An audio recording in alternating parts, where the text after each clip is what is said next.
Welcome to the Copeland Coaching Podcast, where it's all about turning your job search into a slam dunk. Your host is Angela Copeland.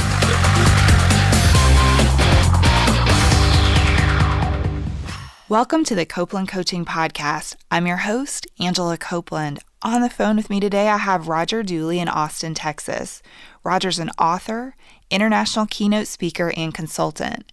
He's a recognized expert in the use of brain and behavior research to improve marketing, sales, and customer experience. He's also the author of the best-selling book, Brainfluence, 100 Ways to Persuade and Convince Consumers with Neuromarketing.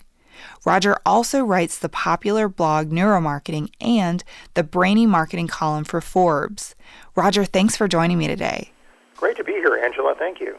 Well, it's so nice to meet you. I mentioned before we got started, I'm really hoping we can dive in a little bit into neuromarketing today, but to talk about how we might apply it to our careers. And I know this is your area of expertise, so I'm so excited to talk to you.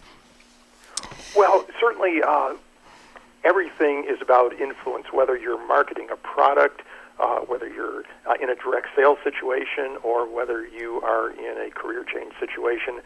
You are trying to market yourself, you're trying to influence other people. So to me, it's all a continuum, and there's plenty of neuromarketing advice for those kinds of situations.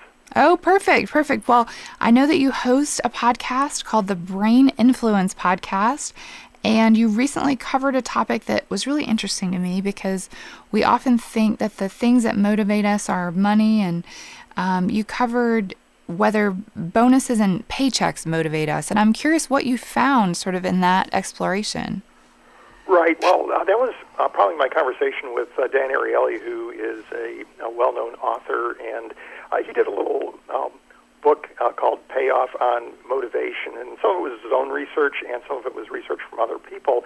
But what they found is perhaps surprising to some. I think the general belief for years in business was that people are motivated by pay and by bonuses, and if you pay them more, they will be more motivated. Now, that doesn't mean that you can pay people so poorly that they're unhappy and demotivated, but what their research found was that often when you pay people more for an activity, that they derive less joy from that activity, and their intrinsic motivation, that is, their sort of internal motivation to want to do the job because they enjoy it, because they want to do a good job, because they want to take care of people and so on, that as you pay them more, their motivation switches to extrinsic motivation, which would be the motivation purely from the money, and that is both less effective and also it's not very long-lasting because their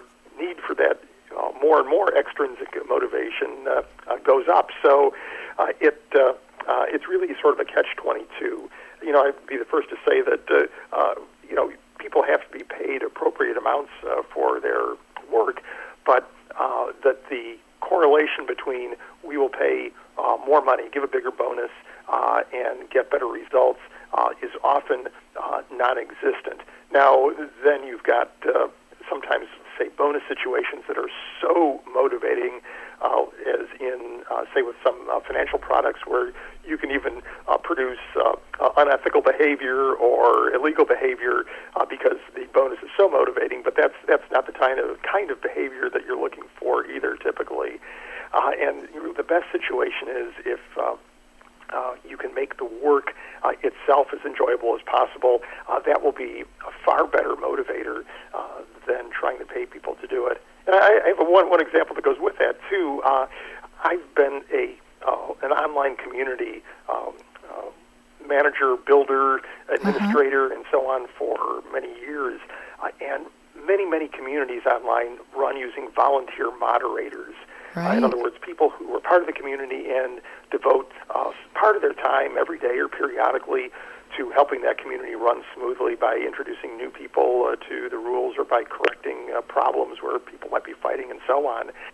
And one of the worst things that you can do in general is begin to pay these moderators a small amount of money, because what happens is exactly what I described. They suddenly start looking at what had been a labor of love for them in terms of the probably small amount that they're getting paid and say, well, this is really terrible pay. Why am I doing this? And they end up being less motivated than they were to begin with. So again, you don't want to abuse people's time, but you have to be really careful how you try to motivate with money. That's really interesting. You know, I think a lot of hiring managers especially tend to think that it is all about money and that's what someone's after.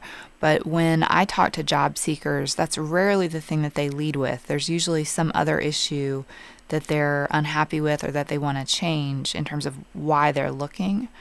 But I have noticed, and I wonder how this might play into things, I've noticed that sometimes though people might be dissatisfied or less happy if they feel like they are not being compensated fairly as compared to their peers. Well, yeah, I think there are a couple of factors there that you brought up, Angela.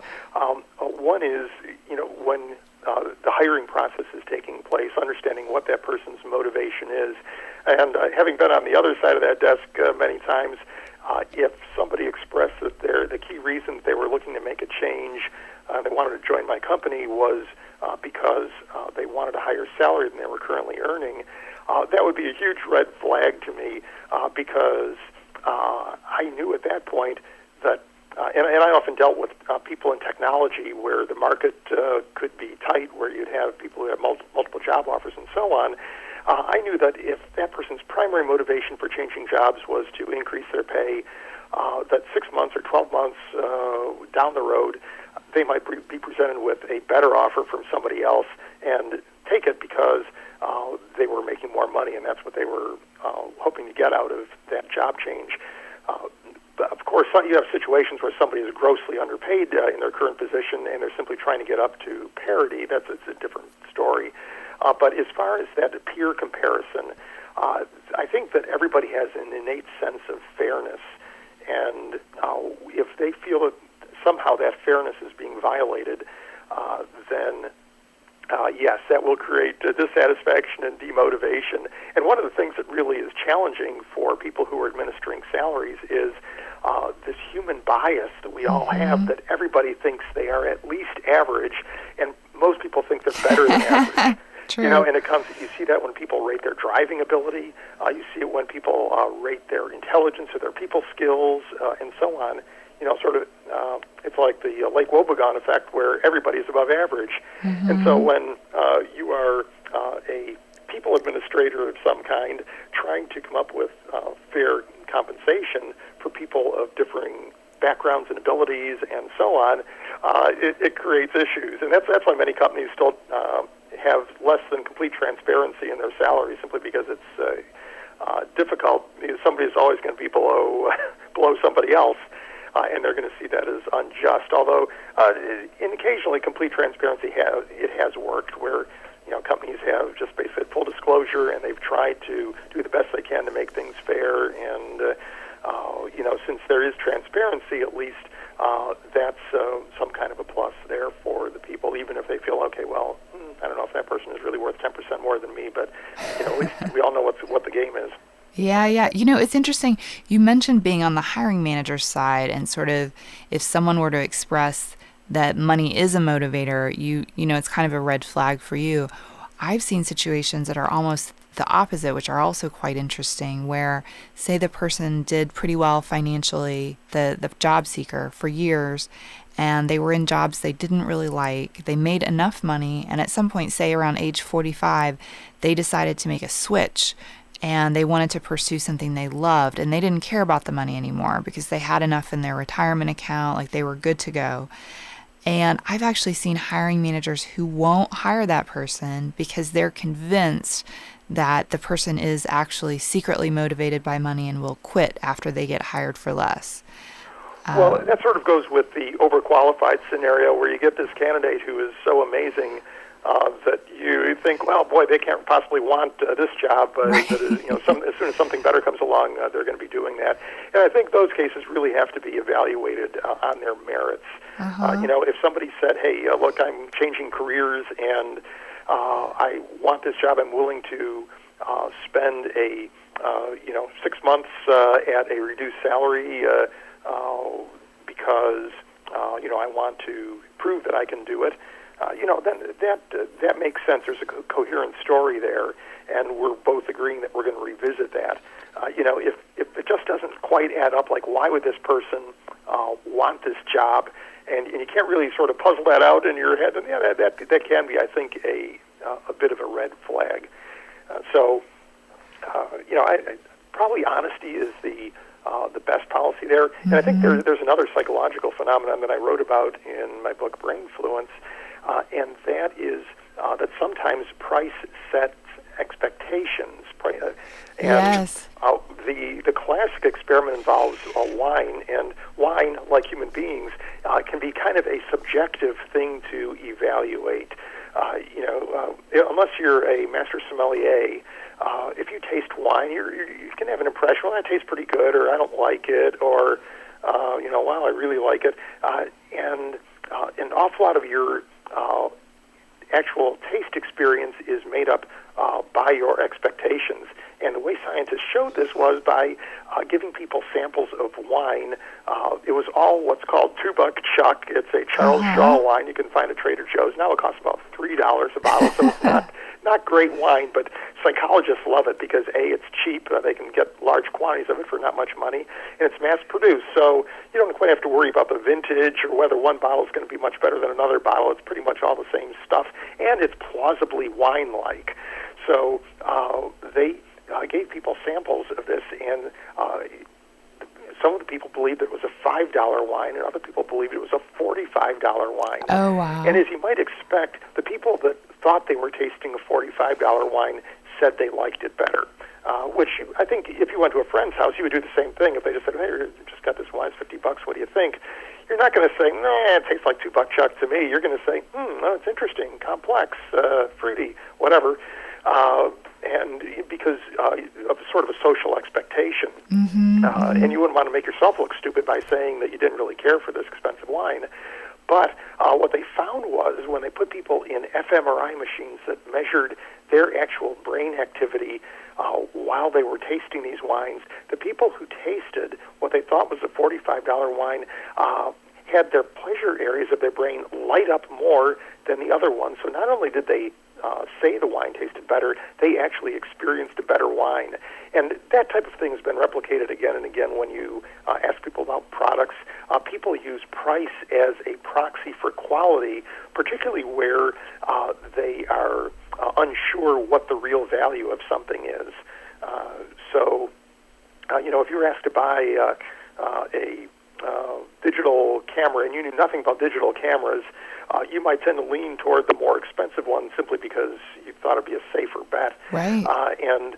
So I think when it comes to hiring, there may be a little bit of that going on, where if somebody comes in to a potential hiring situation and their price looks too cheap, the hiring manager may look at that as, wow, here's a bargain, or they may say, gee, what's wrong with this? And on the other hand, the person who comes in with a high salary expectation may seem more valuable because of that. So again, there's our hiring practices in general are probably far from optimal from an objective decision-making standpoint, because the human bias can enter it in so many ways. No, I totally agree. And you know what's interesting is I think a lot of times the job seeker assumes that it's going to be very sort of fair and just, and it's going to, they're going through this process that makes a lot of sense. And so when they don't get a job or when they don't get what they were expecting, I see a lot of people who take it really personally because they think, oh, what was wrong with me? Or, what did the other candidate have that I didn't have? And I think so much of, hiring, it's such a human process. It's a person, and it's a flawed process. I think it's I think that's what neuromarketing is all about, and various other fields. Like there's a field of neuroeconomics too that is related along with behavioral economics, and all of those disciplines have come about because people are humans, which really amazed scientists, because for years economists treated human decision-making as a more or less mechanical, robotic process where people maximize their self-interest. Companies maximize profits to return the greatest level of return to their shareholders.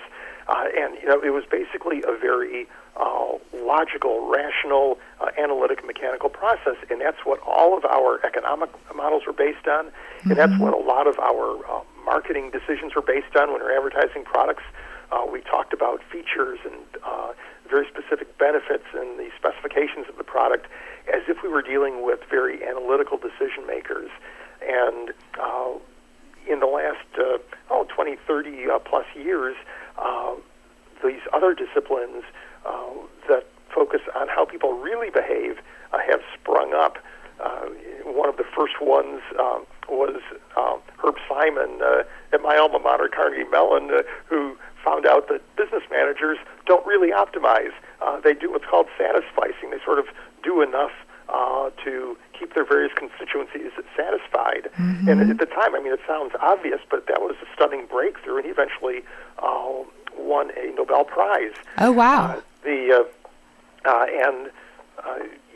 Behavioral economists now look very much at how people behave, and instead of they do things like nudge people. So to get people to sign up for 401k plans, they found that if instead of simply giving people the forms and asking them to opt in for an amount and signing at the bottom, if they opt them in automatically and say you can change this if you want, or you can decide not to participate at all, they end up having a much greater rate of participation in the 401k plans, which are really essential because, at least in the U.S., the government is not taking care of all of people's retirement needs. And so it's imperative that employees who have these plans available do participate and do set aside money. And these very simple behavioral techniques didn't change the objective reality of it at all, but they did result in much better outcomes.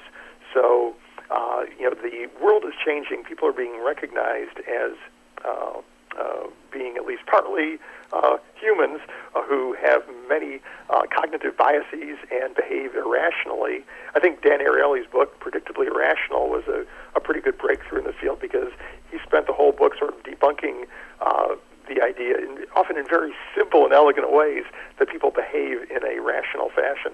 Yeah, absolutely. It reminds me of the example when you mentioned the 401k, it reminds me of the example of when you have to opt out of being an organ donor instead of sort of opting in, because it's a challenging thing to think about. Well, I've got an actual slide in many of my keynote decks that shows the differences between countries in organ donation levels. Oh, interesting. And the data's from a few years ago, but there's this whole group of countries like France and Hungary and other places where the donation rates are all in the 99% and up range. And then you've got these countries like Germany and Denmark where they're like 25%, and I think and below in Denmark is way down at 4%. And your first assumption would be, if you looked at it and say, wow, these Danes are really horrible people compared to the French or the Hungarians. Right. They simply have no concern for their fellow countrymen who may die because of a lack of organ availability. And in fact, the sole difference in these countries is the opt-in process, where in those really high-level countries, people are opted in and are automatically when they sign up to drive or to vote or whatever. And in the other countries, it is a more cumbersome process where they have to manually select that. And I'm assuming, I don't know that, but I'm assuming in Denmark, it's a particularly cumbersome process. Maybe they have to get a notarized statement or something because the participation rate is so incredibly low there. Oh, low. Oh, that's so interesting. It's just amazing to think about that. And that actually kind of leads me into a question, which is, it can often be hard to make a decision when you're buying a product if there's too many choices. And I'm curious to know sort of how you think that might translate into the job world. I mean, I occasionally will talk to job seekers who maybe, they come from a situation where they don't necessarily have to work. Financially, they're okay. And they have a lot of choices. And, it can present some challenges having so many options. I'm kind of curious to learn from you a little bit about your perspective on that particular issue. Right. Well, there's something that has been called the paradox of choice, and in general, you think that people want as much choice as possible. I mean, if it's very logical, you're going to get something, whether you're going to order from a menu or on a restaurant, or you're going to buy a coffee maker. Do you want a choice of one of 3 products or one of a much larger number of products? And of course, you're going to say, well, obviously more choice is better. But in fact, at least in certain kinds of situations, scientists have found that people are flummoxed when there are more choices, and that's not a scientific term there, but they actually cannot cope with that and make fewer decisions. So the classic experiment involved jams or preserves, and scientists set up a table in a store that had either a group of 6 different flavors of jam on it, and they had that in the store for a week and measured how many people purchased and the percentage of people that made a selection.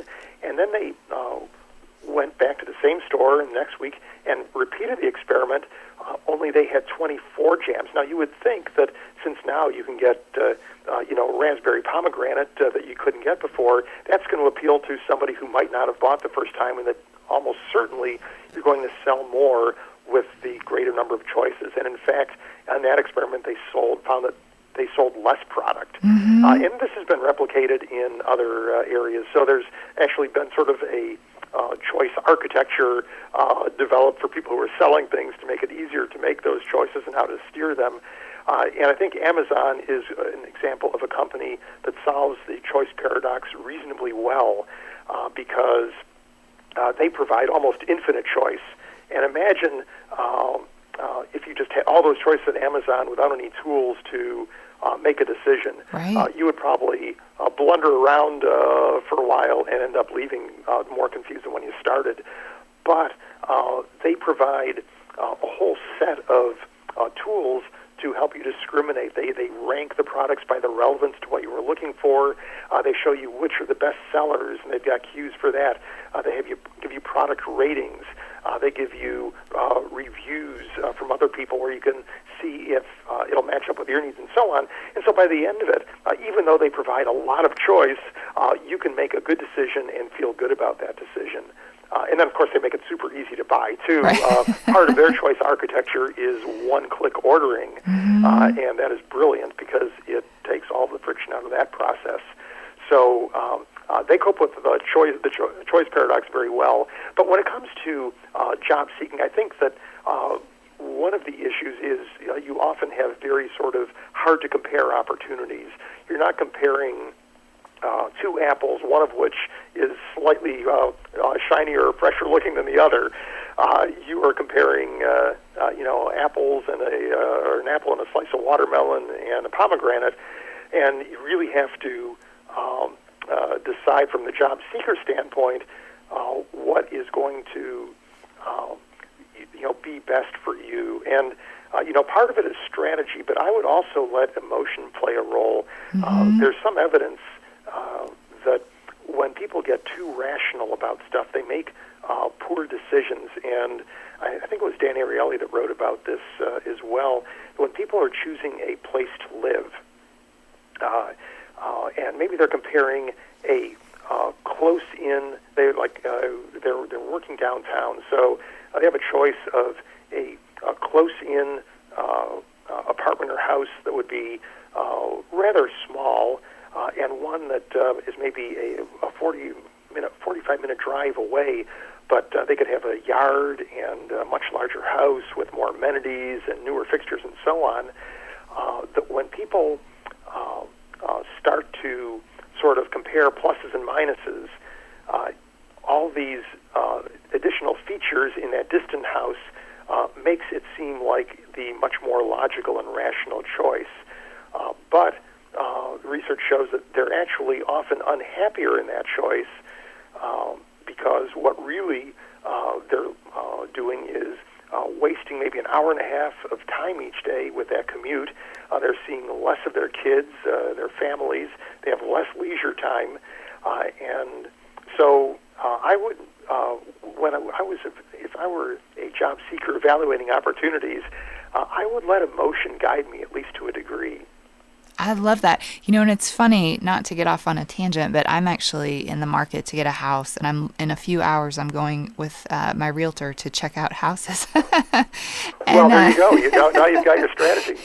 Well, I've actually had this exact issue because there's some houses that are very close to work but more expensive, and then there's some that are further away that just look amazing. And I've got the same internal debate going on, so it's really interesting that you happen to mention that.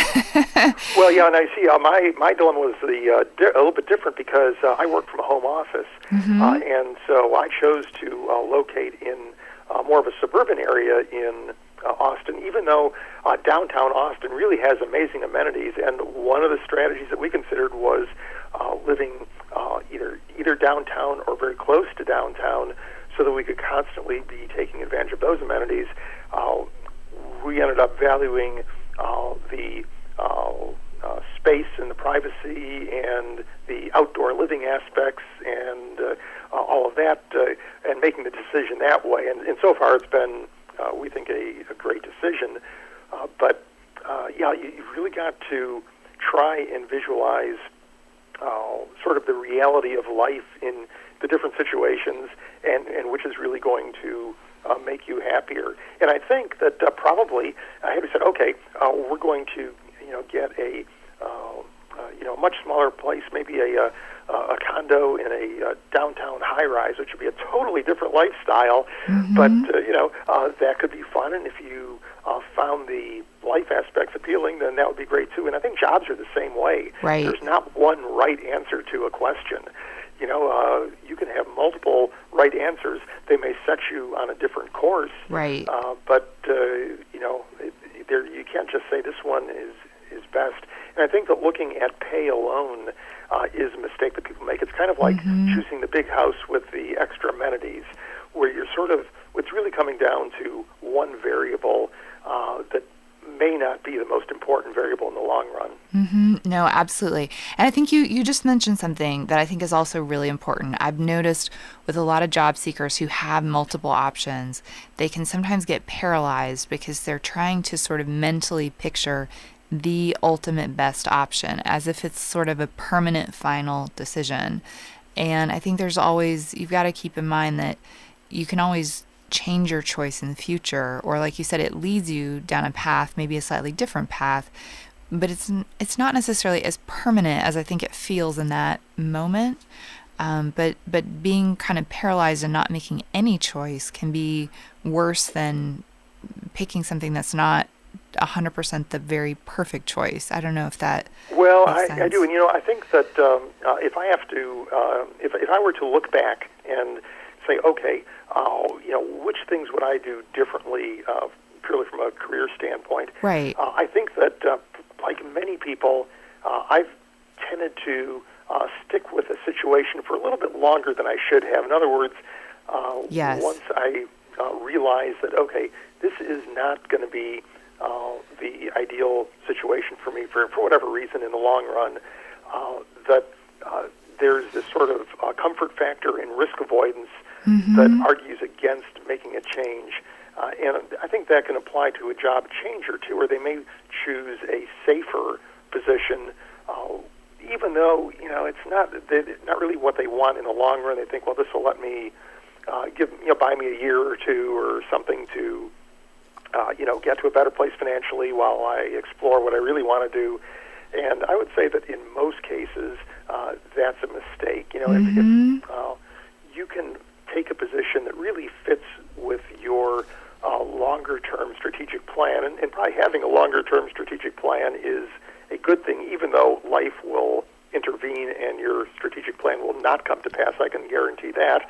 But at least if you have a goal and a direction in mind, if you can, I would steer toward the position that is most congruent with that goal. That if you do have a passion, not everybody has a passion that they can translate into work, but if you do have a choice that leans more in that direction, I would go that way. No, absolutely. I think that's fantastic advice. Well, so another topic I know you've written about, which is somewhat similar to what we've been talking about, it has to do with fear, and in particular, fearing innovation in business. And I'm curious to get your perspective. I know in my previous career, I was a digital marketer. And in my last 3 corporate jobs, I was the first person to ever come in and be that digital marketer. And I experienced a lot of fear that I don't think I anticipated from the other business units who were maybe afraid of being put out of business. So I'm curious, can you help us to understand why we have so much fear around innovation in business? Well, I think there is, humans are fundamentally risk averse. We try and avoid risk, which served us well. You know, if there was a dark cave there, you did not want to sort of blindly walk into that cave unless there'd be a saber-toothed tiger in there back, some tens of thousands of years ago. Right. And a lot of these programs still sort of carry over to today. And in general, we weight risk as more significant than gain. So there's been a lot of research on this that if you present the same sort of problem of, okay, we're going to do something that will result in you ending up with $25. If you express that in terms of a loss rather than a gain, people will respond to the loss scenario more than the gain scenario. So we're programmed to avoid loss for starters. And then the second thing is we also view the unknown as riskier, even if it isn't. And there's a classic psychology experiment that involves choosing a black or a white marble. And in one case, you have a jar that you know has half and half black and white marbles in it. And if you choose say a white one, you'll get a money award. And the other jar has the same number of marbles, but an unknown distribution. It could be all white, all black. And so you want to say pick a white marble. Now, theoretically, those 2 choices are statistically identical. You don't know what's in the other jar. It could be all the one that you want, or none of them, where you have the fixed distribution in the first one. And inevitably, people will choose, well, not inevitably, but a statistically very high percentage of the people will go with the known risk of 50-50 versus the unknown risk. And because of that, when people are presented with a novel solution, so for instance, you talk about digital marketing coming into an organization where maybe they've been doing mostly print marketing. Yes. Okay. When they look at a print marketing advertising opportunity, they know that if they go into a new magazine, there's some risk that it's not going to pay off. They're going to spend more than they get back in value for that. But they can probably predict reasonably well what those outcomes are going to be. Because they have so much experience in working with other print magazines that they can guess what the odds are going to be that it'll work or not. Whereas if you say, okay, we're going to do this digital marketing thing on Facebook or involving web content creation, they're going to look at that as being, whoa, I have no idea whether that's going to work or not, even if it's not really any more risky, and it might even be less risky than their alternatives. It's an unknown risk, and unknown risks are scarier than known risks.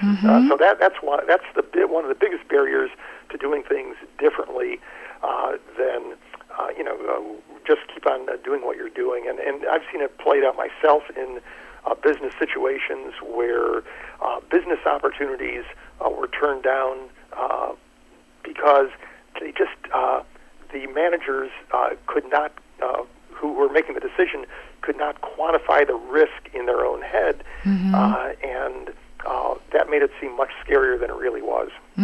No, absolutely. It's funny you mentioned print.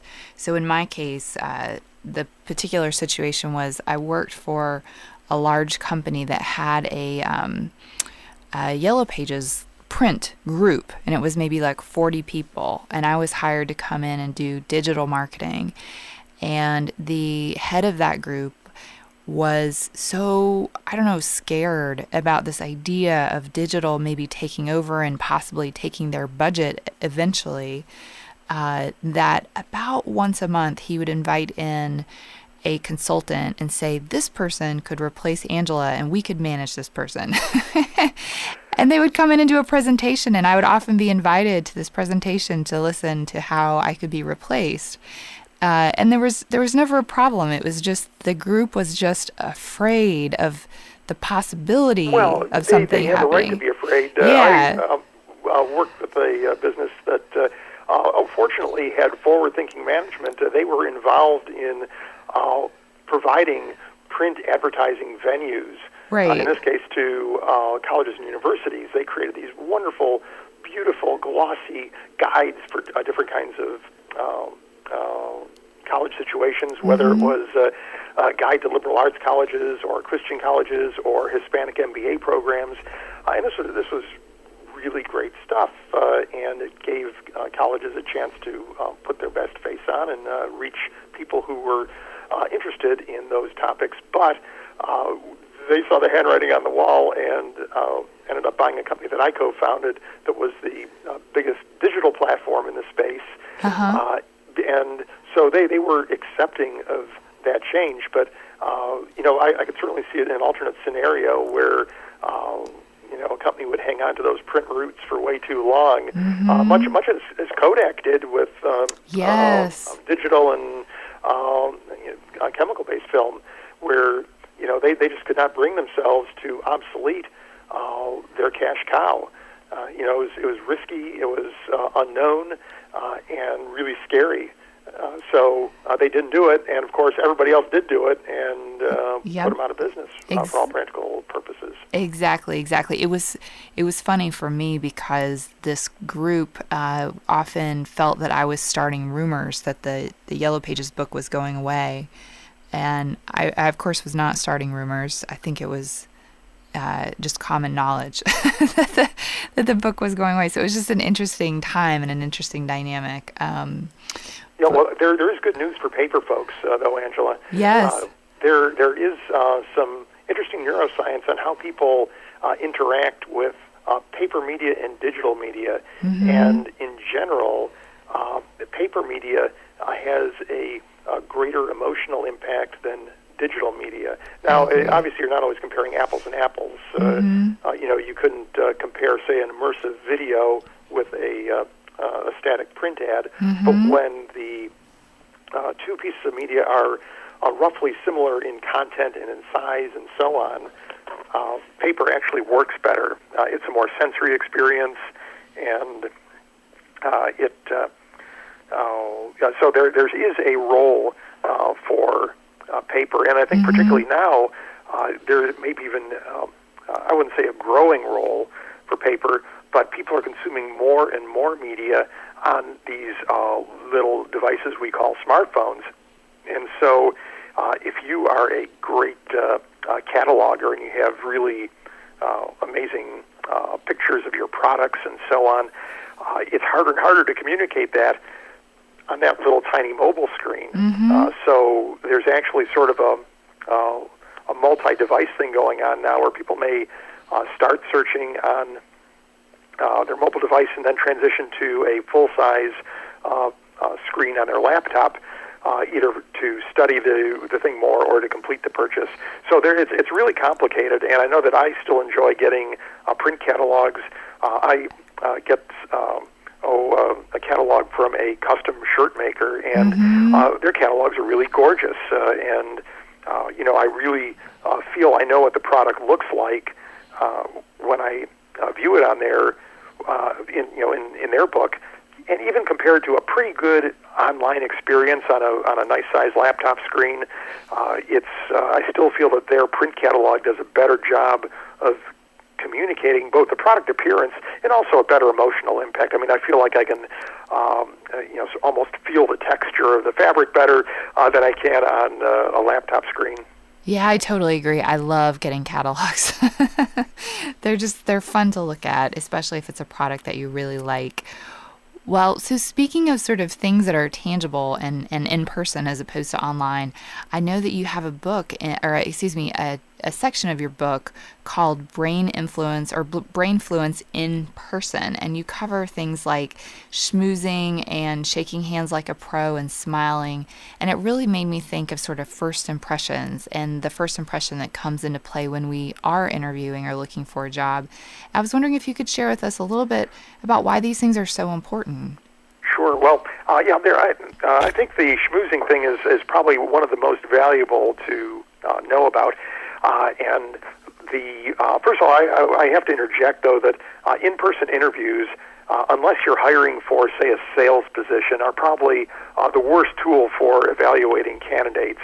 I mean, the thought of trying to hire your really amazing coder, for example, via an in-person interview is really kind of ludicrous, because that person may actually have terrible social skills, but be in the top 1% of coders on the planet, and try to say, it didn't seem very friendly and have this weird little tick.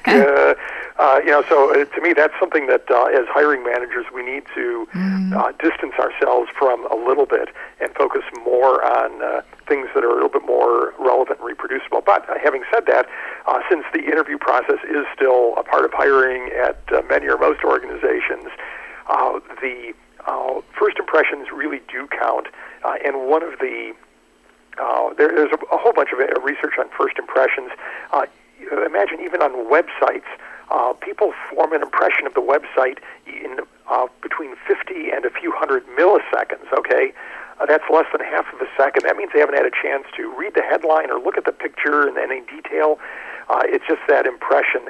And so humans tend to form snap judgments. So it's important to try and make a good first impression, and an appropriate first impression, which would mean, for instance, looking like the position you're expected to fill, which is going to be different if you're interviewing for, say, an advertising creative job or a coding job or a VP position in a bank or whatever.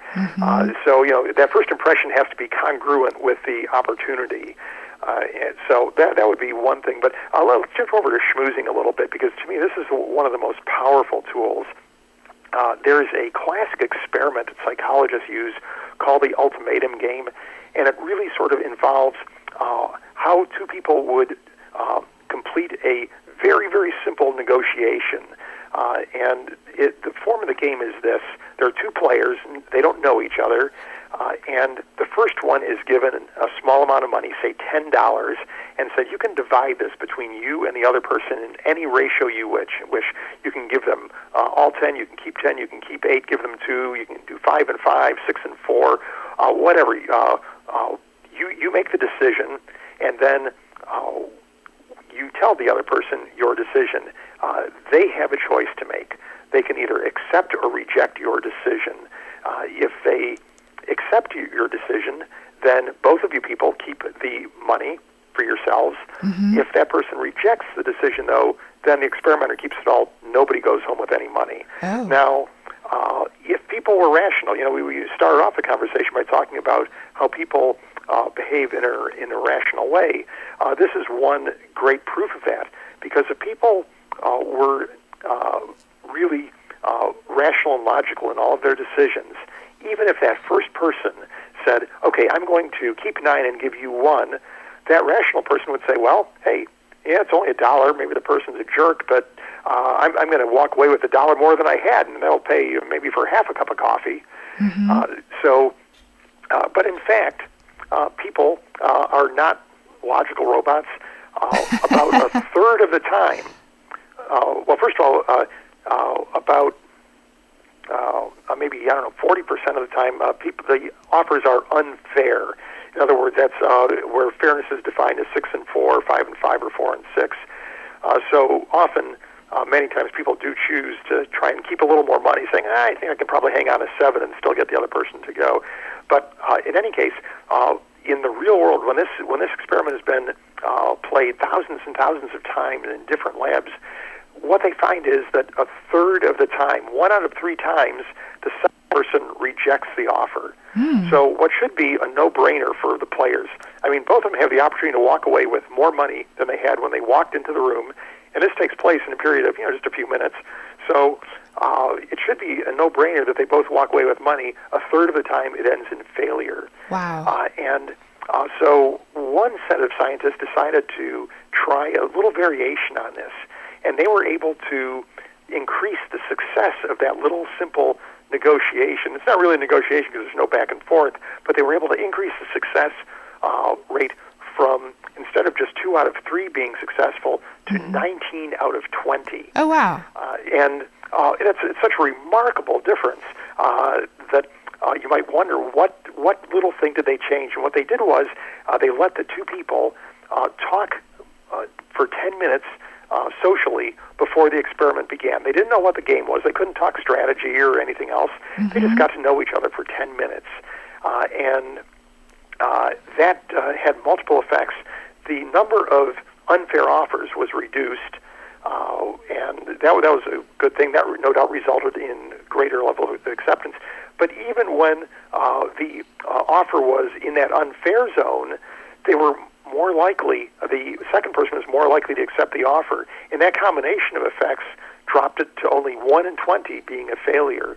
And so the moral of that story is that it is important to socialize for 10 minutes or so. It's not necessarily that 10 minutes is a magic number, but to spend a few minutes getting to know the other person. And you might ask, well, why did that work? What effect did that have on it? And while we don't really know for sure, one of the things that I would speculate is that what the famous practically inventor of the science of influence and science of persuasion, Robert Cialdini, would suggest one of his 6, and now actually has 7 principles as of a few months ago, influence is called liking. And liking is something that you can invoke by finding things that you have in common with the other person. So if you find out that the other person also has a dog, that will invoke a liking effect. If you both happen to be born in the state of New York, that might create a liking effect. And if you talk to somebody for 10 minutes, chances are you're going to find you have some things in common. Maybe you lived in the same dorm freshman year. Maybe those things will come to light. And of course, if you're in a job interview situation, you can enhance that liking effect or invoke it a little bit more easily and quickly by knowing something about the person you are speaking with.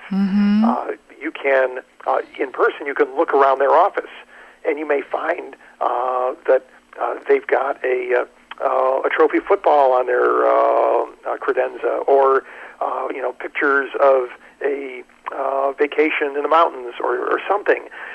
You may find clues as to things that interest them. In the artwork, in the photos they have, anything else. So that's one way, other than sort of just trying to ask questions about where are you from, did you always live here, and so on, to find those things, which are also valid strategies. And of course, the pre-research phase can help too. These days, you can find that person you're going to be speaking with on social media and learn more about their interests, their background. Between LinkedIn and Facebook, you can probably find out quite a lot about that person. And those are all ways to find liking and find topics that will invoke liking, things you have in common. And that really applies to both sides of the interview process. Because if you are a hiring manager, you want to, make a good impression on the person you're talking to, because they may have other job offers. You want them to be favorably disposed to you. So when that liking effect really works both ways, and it's something that is so simple to do, but it's a great way to not only break the ice and get conversation going, but to end up with a higher probability of a successful outcome. Absolutely. Gosh, I love that. I feel like I could ask you these questions all day because it's just such an interesting topic. Well, I just have one last question, and that is, if we are interested in a career in neuromarketing, like if we've been listening today and this has really sounded very interesting, what tips would you have for us? Like what would you recommend that we do, or how could we begin to learn more about this path? Okay, well, that is a really interesting question, and it is probably the most common question I get asked by email from people who find my blogs or find me on Twitter or social media. And the quick answer is there is no quick answer, and there's a reason for that. The field of neuromarketing, first of all, is not even perfectly well-defined. I like a broad definition that includes any use of our understanding of how our brains work to do a better job with marketing. Now, some people would use a tighter definition that might say, well, neuromarketing is using specific tools of neuroscience like fMRI machines or EEG, or things that are sort of related like biometric measurements like heart rate, pulse rate, eye tracking, and other tools like that that are sort of physiological measurements to see what people think about advertising and marketing, how they react. Mm-hmm. And that was sort of one of the first things that people did. They would put people in an fMRI machine or hook them up to EEGs and other devices and show them different versions of an advertisement to see which had the greatest emotional impact, which parts of their brain were most active, that over time the companies that provide these services could determine whether activation in one area or another was better for the advertiser in making a lasting brand impression, a brand impression that would stick in memory, or creating an intent to buy, which of course is what most advertising is there for. You really want to create that intent to buy with a consumer. I tend to bring a lot of behavior science into the process too, because for many years, neuromarketing was only the province of big brands. A BMW could do this, a Coca-Cola could do this, but the 99% of businesses out there could not justify that kind of expense simply because they did not have ad campaigns that cost that much money that they could justify putting a large sum into this sort of nebulous evaluation process. So what I've tried to do in a lot of my writing is take the findings of behavior scientists, some of which I've mentioned, like Bob Cialdini, Dan Ariely, and others, and turn those into actionable strategies that can be used in neuromarketing. And there's also the field of consumer behavior that is kind of an allied field that, again, tries to find out more general truths about how consumers behave. And we've got this whole new burgeoning field of big data and highly individualized consumer data that is just really coming on stream. And that's going to give us a whole set of insights, not just into sort of people's browsing behavior. And, gee, they looked at this and they didn't look at that.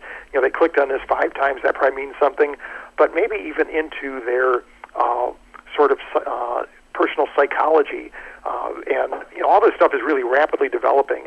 There are no, in the U.S., no neuromarketing degrees yet. I'm on the faculty of a university in Barcelona that offers a master's in neuromarketing, and there's another master's program in Madrid that I've spoken at. I think there's one in Copenhagen as well. But in the States, they haven't really done that yet, because for a long time, neuromarketing was kind of up there with parapsychology as a far from serious discipline. It was sort of a pseudoscience, but more recently, it is now a subject of serious academic research at a lot of universities. Some may call it consumer neuroscience. Some may call it decision science, but it all leads in pretty much the same direction. But as far as how to get into it, to get back to your original question, I would say choose an area that is most closely aligned with your personal interests. I don't think we need a million new neuroscientists out there. I don't think that neuromarketing is going to need that many neuroscientists unless your passion is neuroscience. Okay, then that would be a great career choice or a great education choice to get into the field. But I think studying aspects of marketing, studying consumer behavior are all potential paths. And then the thing that I would really recommend is trying to get into a company that's doing some work like this. Into a company that has a focus on consumer behavior. In fact, now we're seeing companies set up behavior science units. Right now it's big companies like Walmart and companies like that actually have a behavior science team on board. The big consulting company, Deloitte, just installed in essence, what's a neuromarketing team in Europe, not because they're going to be optimizing ads for their clients, but they're trying to optimize other things like management dashboards. How can they put information in front of managers in a way that it helps them really understand what they're doing? So the field right now is really exciting and wide open.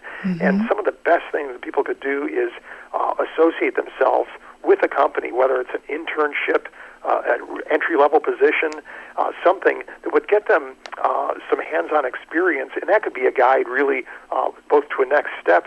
And it's like anything else. For years it's been true of getting a job. If you want to get an experience, get a job after you finish your senior year of college, you're best off if you had a really solid internship experience the summer before.